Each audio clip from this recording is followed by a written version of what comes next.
আসসালামু আলাইকুম রহমতুল্লাহি ওবরকাতুহু। সামাজিক দর্শক, ডক্টর মোহাম্মদ ইউনূসের সরকার এবং বাংলাদেশের বৃহত্তম রাজনৈতিক দল বিএনপি এখন পরস্পরের মুখোমুখি অবস্থানে রয়েছে। তারা কোনো অবস্থাতেই পরস্পরের বন্ধু নয়, এখন প্রতিদ্বন্দ্বীও নয়, বরং একে অপরকে অজানা কারণে শত্রু মনে করছে। বিএনপি মনে করছে যে ডক্টর মোহাম্মদ ইউনূস তিনি তার যে রাজনৈতিক দল এনসিপি, এই এনসিপির মাধ্যমে তিনি বিএনপিকে একটা ডাব্বা মারার চেষ্টা করছেন এবং বিএনপি নানা রকম প্রলোভন দেখিয়ে তিনি বিএনপিকে ক্রমশ ব্যাকফুটেজে পাঠিয়ে দিচ্ছেন। এবং এটাকে বিএনপি যারা শীর্ষ নেতৃবৃন্দ অনেকে ডক্টর মোহাম্মদ ইউনূসের মূলা, ডক্টর মোহাম্মদ ইউনূসের কলা ইত্যাদি কথা বলার চেষ্টা করছেন যে তিনি কলা দেখিয়ে দেখিয়ে সময় পার করছেন। রাজনীতিতে শিষ্টাচার একটা বিশাল বিষয়। যতক্ষণ পর্যন্ত প্রতিপক্ষের উপর মানুষ ভরসা রাখে, আস্থা রাখে, তখন তাকে সম্মান করে কথা বলে। ডক্টর মোহাম্মদ ইউনূস যখন ক্ষমতা এলেন, বাংলাদেশের সবাই তাকে সেই সম্মানটা দিয়ে কথা বলেছেন। কিন্তু ইদানিংকালে দেখা যাচ্ছে যে তার প্রতি সমাজের কোনো স্তরের মানুষের আর সে সম্মান নেই। এক শ্রেণীর মানুষ তার কর্মজীবন নিয়ে, ব্যক্তিগত জীবন নিয়ে ট্রল করছেন। আরেক শ্রেণীর মানুষ তাকে নানা রকম ব্যঙ্গাত্মক নাম দিয়ে, তার নামকে ছোট করে, বড় করে, সামনে টেনে, পিছনে টেনে নানা রকম কথাবার্তা বলার চেষ্টা করছেন। এবং যখন ফরমালি রাজনৈতিক দলগুলো তাকে উদ্দেশ্য করে কোনো কথা বলেন, তো সেখানে আজ থেকে ৩-৪ মাস আগে তাদের যে কণ্ঠস্বর ছিল, তাদের কণ্ঠস্বরে যে বিশ্লেষণ ছিল, তারপরে তারা ডক্টর মোহাম্মদ ইউনূসের শানে বা সম্মানে যে বিশেষণগুলো ব্যবহার করতেন, সেই জিনিসগুলো এখন আর হচ্ছে না। তার বিপরীতে এখন ক্ষেত্র বিশেষে দলের যারা তরুণ রয়েছেন, বিএনপির যারা তরুণ রয়েছেন, তারা রীতিমতো যে সকল কথাবার্তা বলছেন তা ডক্টর মোহাম্মদ ইউনূসের জন্য নিঃসন্দেহে বিব্রতকর। এগুলো এক। ২ নম্বর হলো যে যখন ডক্টর মোহাম্মদ ইউনূস ক্ষমতায় এসেছিলেন, তখন প্রায় সবাই ধরে নিয়েছিল যে ডক্টর মোহাম্মদ ইউনূসের পর নির্বাচন, সেটা ২ বছর পরে হোক, ২ মাস পরে হোক, ওটা নিয়ে আসলে বিএনপির কোনো মাথা ব্যথা ছিল না। বিএনপি ভেবেছিল যে আফটার ডক্টর মোহাম্মদ ইউনূস যে নির্বাচন হবে, সেই নির্বাচনে বিএনপি শতভাগ বিজয়ী হবে। এখন বিএনপির যে বিশ্বাস, সেই বিশ্বাসের জায়গাটা সম্পূর্ণ ধূলিসাৎ হয়ে গেছে। যেদিন তারা দেখলেন যে ডক্টর মোহাম্মদ ইউনূসের মধ্যে কোনো পরিবর্তন হয়নি, তিনি 111-এর সময়টিতে তার রাজনৈতিক নেতা হওয়ার যে খায়েশ ছিল, রাজনৈতিক দল গঠন করার যে খায়েশ ছিল, এবং তিনি সেই রাজনৈতিক দলের মাধ্যমে নির্বাচিত জনপ্রতিনিধি রূপে রাষ্ট্র ক্ষমতা পরিচালনা করবেন বলে যে দৃঢ়তা তিনি দেখিয়েছিলেন ১/১১-র সময়, সেটি সময়ের প্রেক্ষাপটে তিনি পরাজিত হয়েছিলেন, সরি বলেছিলেন। কিন্তু আবার ২০২৫ সনে এসে নতুন প্রেক্ষাপটে তার সেই পুরনো রোগ নতুন করে মাথাচাড়া দিয়েছে। ফলে তিনি একটা রাজনৈতিক দলকে প্রমোট করছেন, ছাত্র জনতার দল, যেটিকে এনসিপি বলা হচ্ছে, এবং তার সমস্ত রিসোর্সেস এই দলের পিছনে তিনি নিয়োগ করেছেন। ফলে কি হলো, দলের যারা নেতৃত্বে তারা একেবারে তরুণ প্রজন্মের, যাদের প্রায় সবার বয়সী ৩০ বছরের নিচে। কিন্তু ডক্টর মোহাম্মদ ইউনূসের যে প্রমোশন, তার যে ব্র্যান্ডিং, তার যে মার্কেটিং এবং তার যে পলিসি, এই কারণে কি হচ্ছে, এই ছোট্ট দলটি, যেটি ছাত্র দলের একটা উপজেলার কমিটির যে ব্যাপ্তি রয়েছে ছাত্র দলের, ওই পর্যায়েও এই দলটি এখন পর্যন্ত পৌঁছাতে পারেনি।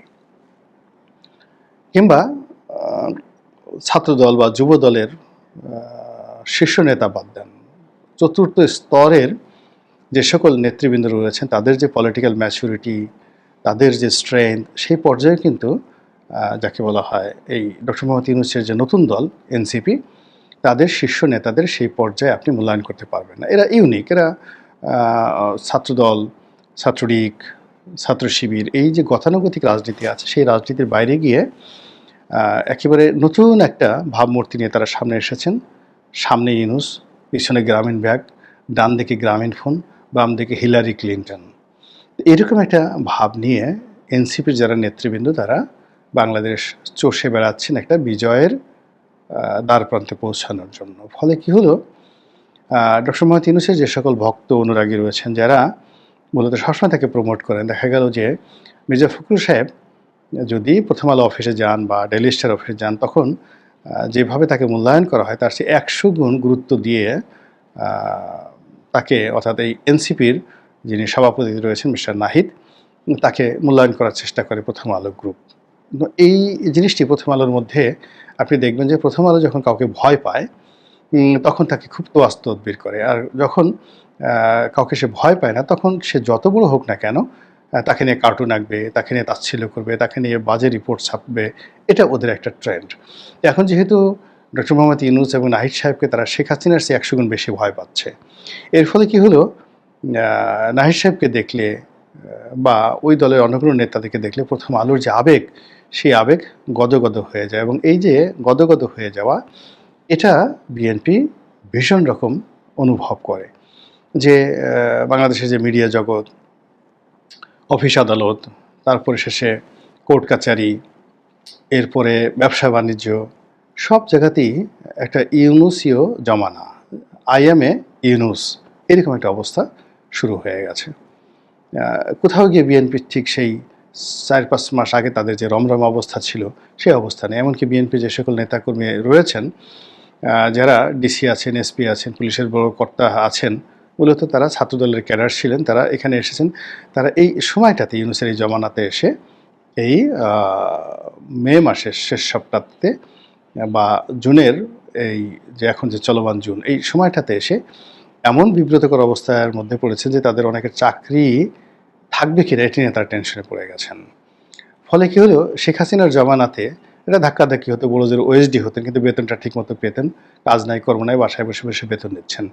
আর এখন ডক্টর মোহাম্মদ ইউনূস এরকম অনেকের কলিজার ভিতরে তিনি হাত দিয়ে ফেলেছেন, যার ফলে কী হলো, মানুষ সেই ওএসডি করা বা পার্বত্য চট্টগ্রামে বদলি করা, এটাকে আর সরকারি কর্মকর্তারা কোনো শাস্তি মনে করছে না। তারা ইউনূস জমানাতে মনে করছে জাস্ট হায়ার অ্যান্ড ফায়ার, ভালো না লাগে আপনি তাদেরকে সঙ্গে সঙ্গে বিতাড়িত করে দেন। এবং এই কাজটি তিনি প্রথম করেছেন নির্বিঘ্নে। যখন তিনি ক্ষমতায় আসলেন, আওয়ামীপন্থী যারা কর্মকর্তা রয়েছেন ঢালাওভাবে তাদেরকে ওএসডি করলেন, ঢালাওভাবে তাদেরকে চাকরিচ্যুত করলেন, ঢালাওভাবে তাদেরকে গ্রেপ্তার করলেন। বিএনপির লোকেরা তামাশা দেখলো, হাসলো যে না, এবার একটা কাজের কাজ হয়েছে। এখন তো যেভাবে তিনি অধ্যাদেশ জারি করেছেন এবং যেভাবে তিনি সচিবালয়ের বেসামরিক প্রশাসনের উপর নিয়ন্ত্রণ রক্ষা করতে চাচ্ছেন, তাতে করে এদের তো চাকরি থাকবে না। ফলে কি হলো, তারা সর্বশক্তি নিয়ে রাজপথে নেমেছে, অর্থাৎ সচিবালয়ের মধ্যে নেমেছে। এবং স্মরণকালে, স্বাধীনতার পরে এরকম ঘটনা ঘটেনি যে ঘটনা এই মুহূর্তে সচিবালয়ে ঘটছে। আবার এরশাকে নিয়ে যে ঘটনা ঘটছে সিটি কর্পোরেশনে, এরকম ঘটনা বাংলাদেশে ঘটেনি।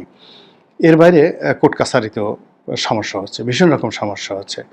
অনেকগুলো মামলার জট পড়েছে। যারা বিচারক রয়েছেন, ঊর্ধ্ব হাইকোর্টের যারা বিচারক, অ্যাপিলেট ডিভিশনের বিচারক, স্পেসিফিক কিছু সেন্সিটিভ মামলা, যেমন জুবাইদুর রহমানের মামলা, তারেক রহমানের মামলা, এগুলো সব পাখির গতিতে এগুচ্ছে।